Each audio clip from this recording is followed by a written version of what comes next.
Welcome back to the channel. We took the kids today to the Westmoreland County Airshow. It's at Arnold Palmer Airport in Latrobe, Pennsylvania. They have an air show every year. They've missed a few because of COVID, but normally every year they have an air show. This year the Thunderbirds were there.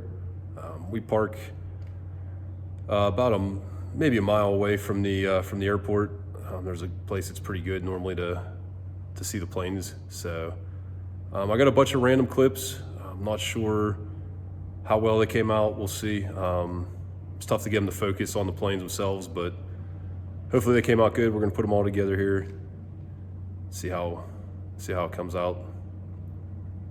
It's a little breezy today, a little bit of wind, so there's some wind noise, but also there's just the general noise of the airplane, so I don't think it'll be too bad, hopefully. Hope you guys enjoyed. It was fun. There's hear the kids talking a lot in the background, so everybody had a good time. Everybody enjoyed the air show, so hope everybody enjoys the video.